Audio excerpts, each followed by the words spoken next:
पुरानका लोग में लाज लिहाज रहा आज हमरा के नौका लोग के मॉडल देखिए हमरा के लाज लिहाज कहाँ बा देख रहल जा सामने 1000 के जींस किनो तरह छवारी कहवा 1000 के जींस किनो तरह आ घरे लिया के प्लेट से 3 जगह फाड़ के फेहू निकाल देते रहो ओकर नाम धैले बड़ा सब मॉडल फटहिया पैंट मॉडल पैंट फाट गई बा हेने झलरी बा हेने टिकरी बा हेने पागल के पैंट खाने बुझाता पिल्ला न चलेवा आ उ पेन के 5 पहनाई घूम के चलावत रहो ओ कनी के लगे लाज नहीं खेला ई फटही पहनले बानी कि निमन पहनले बानी देख लिए हमरा के मॉडल कैसन कैसन छबारी के अपनौले बा हर आदमी पैंट पहनेला ढोड़ी पर हर आदमी पैंट पहनेला ढोड़ी पर लेकिन हर गांव में 2 गो 4 गो छबारी भेटैया त नमूना बा उ पहना तरह सब भोसड़ी का पेड़ू पो ओ कनी के में आनी रहता ठेहुन पो आगे पड़े चलो तरह से तो बुझाता पोल्ट्री फार्म के मुर्गा चलता हां में आनी घुस के देता आ 1000 के पैंट कहले बा 1000 के पैंट कहले बा आ ईमानदारी कहीं बैठ जाता तो पाछे से घुमरिया के जाके ओकरा के देखे बैठ जाता तो जो मोडलवा में बा 1000 के पैंट कहले बा आ बैठ जाता तो आधा दोगा लौकते बा बाहर मॉडल ऐसा मॉडल छबारी को अपनौले बा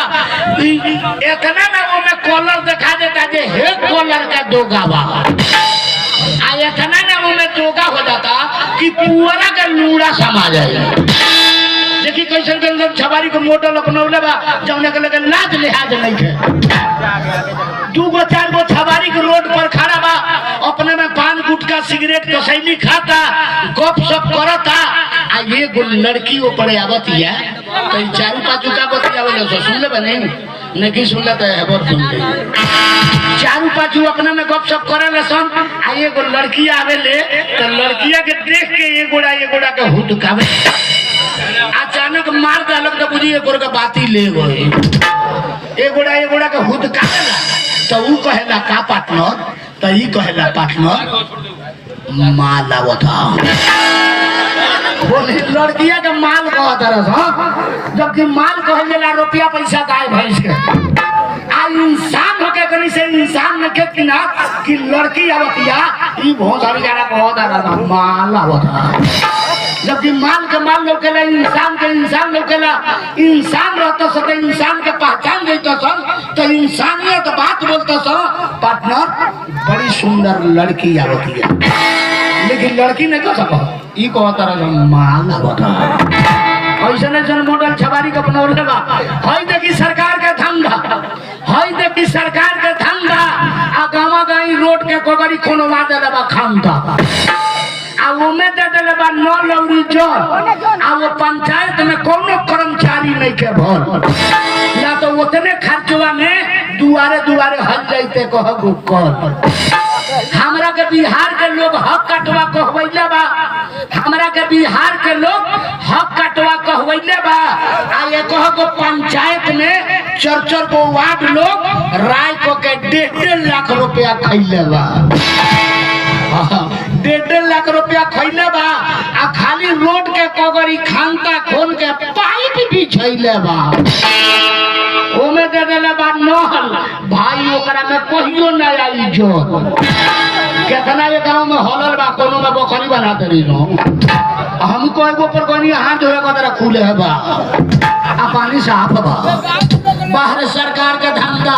ऐसा सरकार धंधा लगा देले बा कि गरीब के बिलवा देले बा हमरो के लोग में कुछ लोग कहल हमरा गांव में हरजन सीट बा तो हमरो के लोग कुछ कहल कि भाई मुखिया के वोट आई बा आ तारा का बड़ा लोग जानता तू जीत जेबा ना होका तो तू उठ ना हम ना उठ कहता ना मार दबा एक बेर उठ जेबा तो तहार नसीब बदल जाए हम ना हमरा के बैठले रह दे एक बेर के उठले में नसीब बदल जाए या कि जिंदगी बर्बाद हो जाए एक और गारंटी नहीं है हम ना उठे चले एगो हमार पड़ोसिया उठ गए चले हमार पड़ोसिया एगो उठ गई कहता कहाँ के है? कहाँ के? अच्छा अच्छा, लौरिया थाना के चौकीदार जी हैं आगे 501 रुपया के पुरस्कार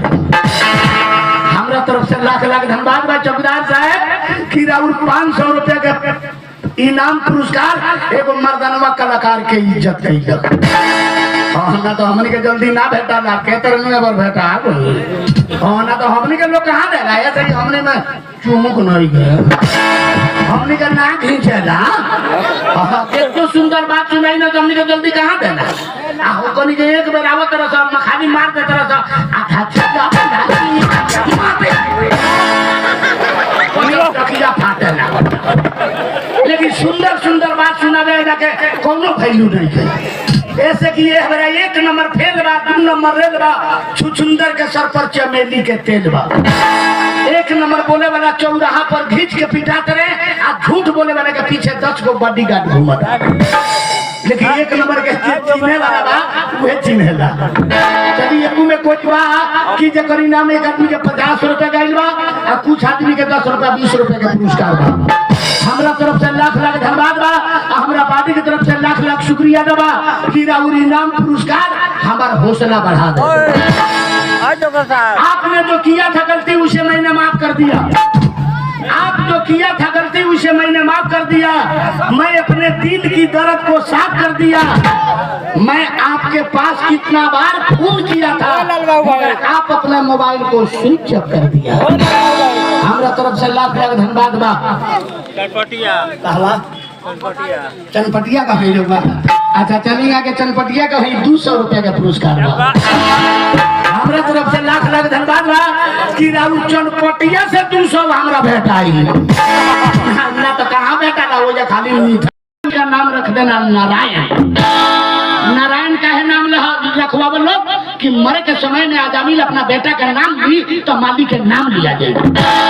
आजामिल का 10वां बेटा का नाम हम नारायण, जब नारायण नाम धैले आ मरे के समय भइल आजामिल जब लगले चिल्लाए जब मुराद के दूध जब खींचे लागो तो बड़ी दिल से चिल्लाइले कि नारायण बचाओ मुझे। चले मालिक के 4 गो परसद आके ये 4 जने के मार के खेत दे। आजामिल देखले कि दोनों बगल में होश में वैले तो कहले कि दुनिया में कुछ नहीं के वो दिन धन संपत्ति छोड़ के जंगल तपस्या करे चल गए। तो सुनो नाम रखे के चाहिए ना तो लड़का देखिए तो कबाल जी कितना सुंदर नाम बा है आ वो करे के नाम धो दी माँ कबाल जी कौना देवता का नाम बा कैसा। ऐसे कि एगो गांव में पंडित जी रहले, एगो गांव में बियाह होत रहे, ओ में बेटा पक्ष के पंडित जी रहले आ बेटिया पक्ष के पंडित जी रहले। बेटा पक्ष के पंडित जी धोती कुर्ता पहनले रहले आ बेटिया पक्ष के पंडित जी शर्ट पैंट पहनले रहले। बेटा पक्ष के पंडित जी अंगना में बियाह करावे बैठ गए आ माई बहनी लो दल पूजैया के गीत गावे लागल। दल पूजैया के गीत कौन हो सारा लोग जाने ला ओकर नाम ना जाने ला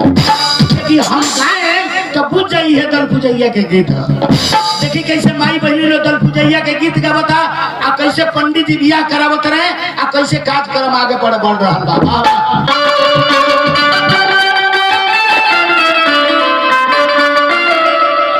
टिकावाली आइला भासुर की बाबा मेमुनी के टिकावाली आइला भासुर की बाबा मेमुनी के होली के देखावला तो गाड़ी दे चुनी के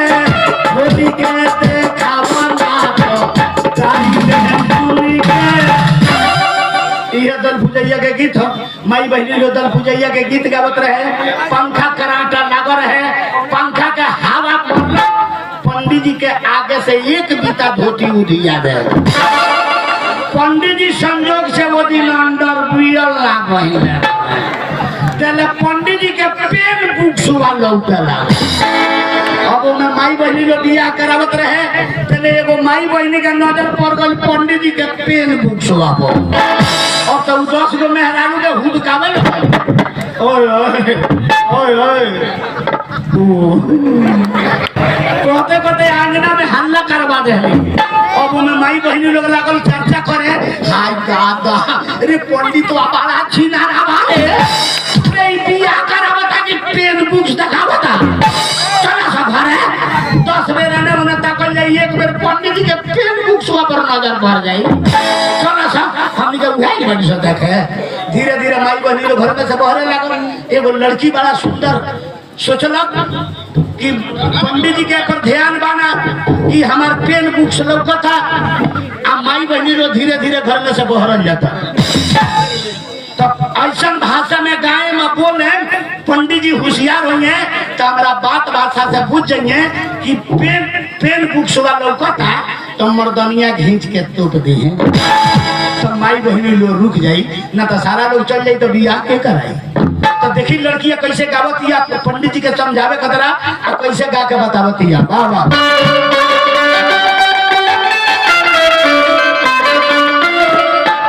पोथी बचत पंडित गईला भुलाई हो पोथी बचत पंडित गईला भुलाई हो आप भीतर के सामान कोई से बहरी जे आइल हो पंडित जी घूम के ताकत रे सारवा गरई के मुड़ी खानु धार ई कब से नु हवा खाता हमरा थाए में गई कोठू आ गई थी तू गांव आइबा अब तक गांव में बड़ी हाला भई रे दादा केहू बियाह करावे के हमरा के ना कही हमार रोजी रोटी पिटा गई अब तक गांव में लोग कोई पंडित बा बड़ा छीना रहा बियाह करावे ला पेट बुक दिखावे ला पंडित जी सोचले लड़किया के मुंह बंद कईल जरूरी बा अगर लड़किया के मुंह नहीं बंद करब तो गांव में चर्चा पर्चा कर दी तो हमार रोजी रोटी पिटा जाए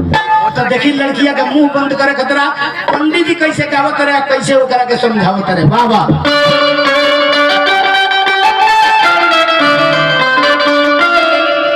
धन बाडू पाछी लहलू इज्जत बचाई हो धन बाडू पाछी लहलू इज्जत बचाई हो आज जहाँ जइबू तहाँ ऐसे लमहर भेटाई हो कथी के लमहर कलर ले सारा लोग हंसता मने ये दूल्हा से लमहर तहार दूल्हा भेटाई पंडित जी दूल्हा के बतौले रहले आने लौको करे पेन बुक्स को मार कर गइलो ही ना ऐसे कि लाल लाल देख के बड़ी लालचानी आधा गया तो बाप बाप चिल्लानी अब पूरा घुस गया तो बड़ी मुस्कुरानी कैसा नहीं ऐसे कि खराब लागल है लेकिन बड़ी सुंदर बात बा लाल लाल देख के बड़ी लालचानी बाजार में मेहरारू गई रहे लाल लाल चूड़ी देख के ललच गई सोचलक जे 1 दर्जन पहन ली चूड़ी जब पहनलक तो आधा हाथ में मेहरारू के चूड़ी जाला तो ओंठे के शुरू कर देले आ दादा ठकना काहे तू खुआ बता रहो आ दादा हाथ टूट गल चल रेल के भीतर ही कर देला देखे ले जे शॉर्टन बात कहले हां 1 दर्जन औरी पहन तो लाल लाल देख के बड़ी ललचानी आधा गया तो बाप बाप चिल्लानी पूरा घुस गया तो बड़ी मुस्कुराई बीपीएल में सबका माथा चकराइल बा बीपीएल में सबका माथा चकराइल बा आ बीपीएल बहुत लोग के समझ में ना आइल बा बीपीएल आइल गरीब खतरा बीपीएल आइल गरीब खतरा ओकरा नाम कटाइल बा आ जेकरा दुआर पर मार्शल बोलोरो बा ओकरे घरे डबल कार्ड बटाइल बा गरीब लोग तो सुन सुन के गरीब लोग के माथा चकराइल बा आदापुर ब्लॉक के वीडियो 2 साल पहले रोडे पर धो के पिटाइल बा अब बीपीएल में सबकर माथा चकराइल बा ऐसे कि चली है 2 आदमी के फरमाइशी हमरे लगे 2-3 आदमी के आ गइल बा जेकर इनामो पुरस्कार हम लगे आइल बा ओकर फरमाइशी आ गइल बा जे तनी अपन बनावल गावल गाना सुना दी राहुल फरमाइशी हम पूरा करे जा रहल बानी 2 मिनट खतरा ओकरा बाद फिर कुकरम में ढुकल हो ऐसे कि हमरा का मार्केट कुकरम के पकड़ ले बा ऐसे कि 4 गो युग बनो सतयुग त्रेता द्वापर कलयुग सतयुग के मालिक विष्णु जी त्रेता के मालिक रामचंद्र जी द्वापर के मालिक कृष्णा जी आ ये कलयुग के मालिक केहू ना ए कलयुग में कोनो देवता का अवतारी नहीं है केवल नाम आधार बा जकरा के मन करे ओकरा के जप ली फ्री राज बा बिना मेह के देवरी बा सब इतना सस्ता छटका बा जय गुरुदेव आर समाज शिव चर्चा हनुमान आदरा ये सब कहे छटकर यानी देवता का अवतारी नहीं है, गुरु का अवतारी बा जे गुरु के पीछे करी ओकरा मालिक से दर्शन हो जाए। ऐसे कि यह बड़ा के शिव चर्चा ना देखी कहता ना छटकर बा बाहर शिव चर्चा हमरो दुआरी पर शिव चर्चा बा देखी ने ओकरा में जाके वो लोग का लीला हारमोनियम मास्टर आके पहले ही से हारमोनियम बजावे शुरू कर दिए। तेरे मेहरारू गोटी ये तो दू गो गाना उठाई हारमोनियम मास्टर का कालर उधिया गया आय अपना मर्द के भात में से बाप विगत आइए को पर बेना ना हो दिया हारमोनियम मास्टर के नूर ने के बजावे के तो बाप रे बाप ओकरा पसेना ना होके के उधिया वाला कमा बाहर बा संस्था ऐसा शिव चर्चा बा आए अपने जेकरा से तोरे के बा पूरे के बा जेकरा से बैकुंठ बा ओकरा देह पर एको बेर बनाने के हो हारमोनियम मास्टर के नूर ने के बजावे के कालर उधिया आई जाता अरे संस्था ऐसा संस्था निकलल बा कि लोग के बर्बाद कर देल बा। चलिए वो हमार बनावल गाना गावल बा ई गाना हमार बनावल गावल हो भाई के फरमाइशी हम पूरा कर रहल बानी ऐसे कि उनका इनाम पुरस्कार हमरा के पहुंच गइल बा।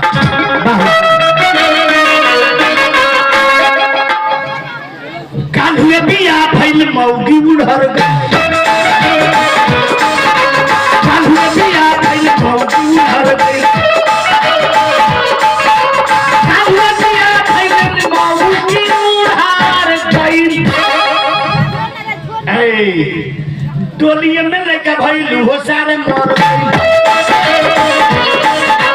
डोलिए में लेके भइलू हो सारे मर गई डोलिए में लेके भइलू हो सारे मर गई एक कट्ठा खेत रहे बाढ़े आई तो हो गई एक कट्ठा खेत रहे बाढ़े आई तो हो गई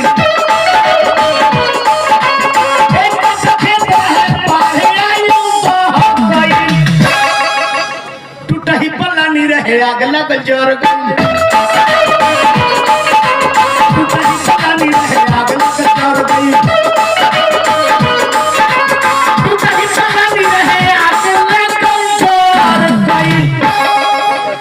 वही में एगो बूढ़ रहे वो सारे जोर गई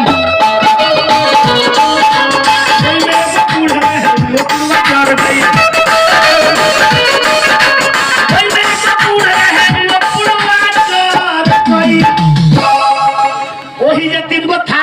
पाउसवी का मोर सुपन भगत डोमना रहले सुपन भगत वो डोमे रहले ऐसे कि अर्जुन जी जब जग कैले आ सारा देवता गण के जब बुलवले भोजन करे के तो सारा देवता गण भोजन करे आई लेकिन सुपन भगत डोम ना बैले जब वो ना बैले भोजन करे तो सारा देवता लोग भोजन कर लेलक फिर भी देखलक तो घंटा ना बलक जा ऐसे कि घंटा टांगर है कि जब जग पूरा हो गई तो घंटा 5 बेर बोली एको बेर घंटा ना बोलो अर्जुन जी कहले कि प्रभु फिर एको बेर हमारा घंटा ना बोल लगे तो मतलब सारा खर्चा हमार जियान हो गए कहले कि एगो काम करो तहार औरत में गलती बा जाके पूछे जे उनका मन में हम हो गई बा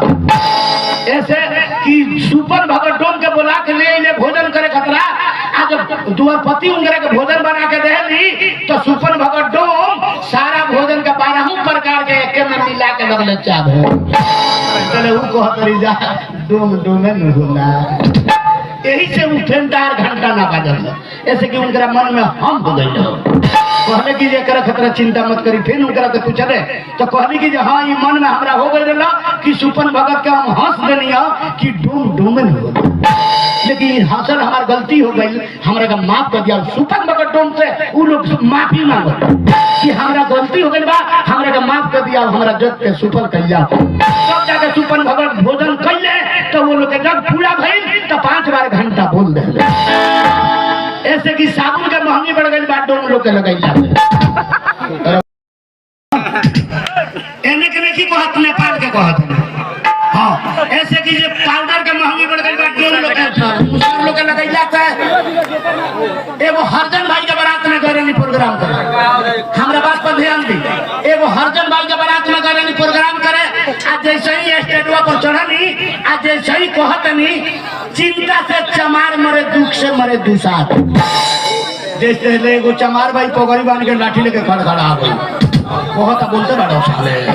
ओकरा के रोके के पड़ल हमरा ओकरा के रोकनी के भईवा तनका सुन ले हमरा सवाल के जवाब सुन ले ओकरा बाद ते लाठी चार्ज करत रहे हम तोरा के माना नहीं करत ओकरे से पूछा नहीं कितना लोग में लाठी लेके खड़िया गइल हो जेकरा ना जाने के ओकरो के जाना देले जे चमार हई तो ओकरे से पूछा नहीं चमार के करे के कहल चमार के करे के कहल जाला एको बेर ना बोलल ओकरा के तीसर का बेर रोकड़ के ना बते में चमार के करे के कहल जाला खाली लाठी लेके खड़िया देबो जब ना बोललक तो ओकरा के बताऊ नहीं कि आज के बाद लाठी लेके खड़ा मत होइए चमार ओकरा के कहल जाला जेकर नाम है रविदास भगत तू जात के चमार रहले इतना चिंता कैले रहले कि जूता सियत में स्वयं प्रभु से दर्शन करत रहले उनका चेलिन के नाम मीरा बहुत बड़ा राणा खानदान के लड़की रहली लेकिन पढ़े जाए समय में चप्पल टूट गई तो रविदास भगत के लगे सिवावे अली और रविदास भगत के देखली कि प्रभु से दर्शन करत रहे वही लगले रविदास भगत मीरो के प्रभु से दर्शन करौले वही लगले मीरा पागल होके मंगन होके गली गली घूमे लगली तो उन जात के चमार हुए भाई जमीन पर बैठ के मांस दारू मार के लड़ जाए बड़ा चमार तू तो हरदन हो तब जाके वो अस्थिर आई ना तो कड़कड़ा गई रहे हाँ ऐसे की चिंता से चमार मरे दुख से मरे दुसात केकरा के कहल जाला सरकार दुसात केकरा के कहल जाला वाल्मीकि जी के वाल्मीकि जी जात के दुसात रहले लेकिन चोर डाकू बदमाश रहले गुरु के ज्ञान पौले राम राम ना कहाइल मारा मारा कह के तर गइले आ बेगर पढ़ल लिखल आदमी आत्मज्ञान से वाल्मीकि रामायण लिख देले तो उन जात के चमार दुसात हलो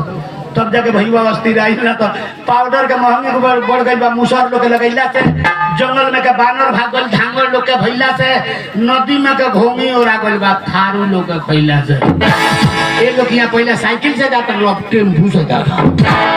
एक टेम्पू लेके जाई ना रहुए के जगह खड़िया के धान तौला के चलाई वो सब टेम्पू वाला गाना वो लोग गावा का पेड़ा जो होता देखी कैसे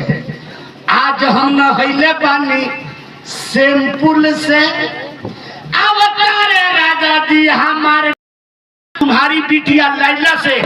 इतना ही बात में लैला की अम्मा को हंसी आई और बोली दुवन्नी की सूरत मेरी बिटिया लैला से मिलाई अगर पास में हो पैसा तो लैला खरीद लो बुलबुल का दिल या गुल का कलेजा खरीद लो औरत का श्रृंगार है पैसा पायल का झंकार है पैसा मर्द का शान है पैसा पैसे से सारा काम है चलता पैसा नहीं तो रास्ता दे पैसा पे तमाशा दुनिया में सबसे बड़का पैसा बड़का कुछ नहीं। अच्छा है मैं बारात मालिक बने बारात मालिक बहरी नौसे जी बहरी आ बारात मालिक बहरी आई बेला टिकट वाला आ गए अच्छा चलिए बारात मालिक रहुआ कहने वाली थी सुनने वाली मेहरारू के हाथ में कहली सो केकरा पर करी सिंगार पिया मोरे आन हरवार बोली तो हम रउआ पर सिंगार करे आइल बानी आ रउआ बानी गांव से बहरी पैसा अब मौगिनिया अपन लूट के ले गइल बा हमरो लगे कुछ भेजवा बोल जाओ हमार हक बा रउआ से मांगे के हां भेजवा दिया कोनो लड़का से बुझा जौने बुझाए हमरा नेम लड़का निकाले गे 5000 10000 ना जौने बुझा हां ऐसे की राउर काम बा भेजवा दहल हां ठीक बा हमरा को ओइजा हमरा का मत बोलाइए से कि जान का सारा तो बोलाइए घूम जाए मैं फिलो रहिए हो जाए कैसा पूरा काम बा हमरा लगे भेजवा देवे के ऐसे कि हमारा लोग से कह देवे के ऐसे कि मौगिनिया तहसील के लेके चल गइल बा हम नगरवा बनी देखी सच बात कहत नहीं तो कितना लोग कहत होई बा सारवा से झूठो का समय लावा जाओ ओकरा नाम से लागत होई ऐसे कि बियाह शादी हमरो भइल बा चली बियाह शादी हमरो भइल बा मेहरारू के घर में लिया बनी आज जाते नहीं मौगी के लगे हमरा के मौगी देह में सटे नहीं के दे कहत दिया कि तारा कोरोना होइल बा आज ओकर कोरोना भगा दे है ऐसे कि आज सुहाग रात मनाए कोरोना के हवा आइल अपना हिंदुस्तान में तो सुनाई दे सबसे पहले खाली बुढ़वा मरिया था बुढ़वा गांव में रोए लगल अब जल्दी मरेगा बा बुढ़ा लोग नहीं के मरेगा तड़प के नहीं के मरेगा गींच के मरेगा बा कोरोना अपना हिंदुस्तान में ना आई ऐसे कि अपना हिंदुस्तान में 1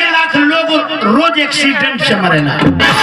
तनी हेतना लोग में एक आदमी हाथ उठा दे कि अपना बिहार में कोनो गांव में कोरोना वायरस से 300 लोग मर गए। अपना बिहार में कोरोना ना आई काहे कि बिहार में इतना ना हरा भरा जमीन बा, इतना ना ऑक्सीजन बा कि कोरोना वायरस के ऊपर वायरस में टंग गए। हाँ लेकिन तनी उतरा सता है पर तो निके नीचे उतरो सब हमार खेल तमाशा शुरू बा। वाह वाह जियत रही, लाख लाख धन्यवाद भाई, इतने में हम मस्त बानी।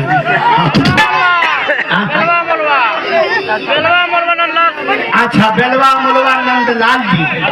वाह नाम सुनी कितना सुंदर बा। नंद घर आनंद भयो जय कन्हैया लाल। यहाँ का नाम देखी कितना सुंदर बा। वहाँ के 500 रुपए के पुरस्कार बा, हमरा तरफ से लाख लाख धन्यवाद बा, हमरा पार्टी की तरफ से लाख लाख शुक्रिया बा कि राउर 500 रुपए के पुरस्कार एगो मर्दाना कलाकार के इज्जत बोल जा। नंदलाल जी प्लस टूनस जी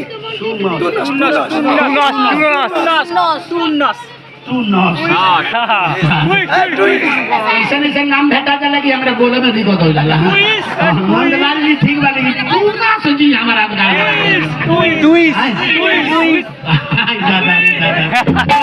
चलिए राहुल लाख लाख धन्यवाद बा। और चलिए मेहरान के कहानी रउआ लोगन से दिखा दी कि रउआ लोगन के मजा आ जा। हां जा रहल बनी मौगी से मिले खतरा, आज मौगी के लगे सुहाग रात मनावे खतरा जा रहल बनी। मौगी देने के लगे बोल देता रहो। हां सबसे पहले बारात माली बारात माली के यदि हमार आवाज सुनत नहीं तो हमारे कंपनी के नाच मालिक श्री तीजा यादव जी से जाके नहीं तो अब समय भी हो गया हमने के प्रोग्राम बंद करे के जाके हमारे नाच मालिक से मुलाकात करी मेकअप रूम में, नहीं तो अब एक बाद हम प्रोग्राम बंद कर देंगे। हाँ जाइए नंदलाल जी, आप दोनों आदमी जाइए तो वहाँ पर जाइए, वहाँ पर आम के पेड़ के पास। हाँ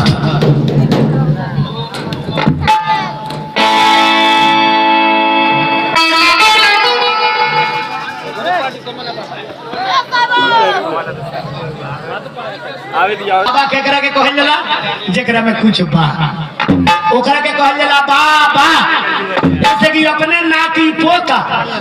कहल जाला बेटा के और नाती कहल जाला बेटी के बेटा के। तो नतिया या पोतवा दोनों अपने में बतियावत रहल सन। नतिया कहता ना मन नाना लगे नहीं के लेके चल गइल बानी सो, तो पोतवा कहता अभी बा मन बाबा का लगे बा। वे बाबा के तरफ से जोड़ा पकड़ के यहीं आके 100 रुपए के पुरस्कार बा। आ महाराजगंज के एक आदमी बा जेकर 50 रुपए के पुरस्कार बा। अच्छा हमरा तरफ से लाख लाख धन्यवाद बा। ए हमरा मोबाइलों के कमाल बा, ए हमरा मोबाइल के कमाल बा। सरकार एगो मोबाइल अपना हिंदुस्तान में आई 3 गो नमूना देके आई। सबसे पहले का नमूना पोस्ट ऑफिस खा के चबा गल, केहू के मोबाइल के छोड़ के चिट्ठी चपाटी पोस्ट ऑफिस में आवता लिखे ओकरा सरकारी विभाग के काम गइल आम जनता के खर्च। दूसर का नमूना 1100 के मोबाइल अपने किन ली, एगो मेहरारू के किन दी। मेहरारू गाड़ी बिहार में अपने बानी दिल्ली आ देखी दिन भर के मेहनत कर रगड़ाऊ आ रात के देखी क्वार्टर पर 10 बजे बर्तन के मसाऊ आ 11 बजे रात के देखी स्टोव के बरऊ आ 12 बजे रात के देखी वो लोग के फोन के लगा हुआ, वो लोग के 12 बजे राइट फोन लगेला। अब ओकरा काका बतियावेला लोग।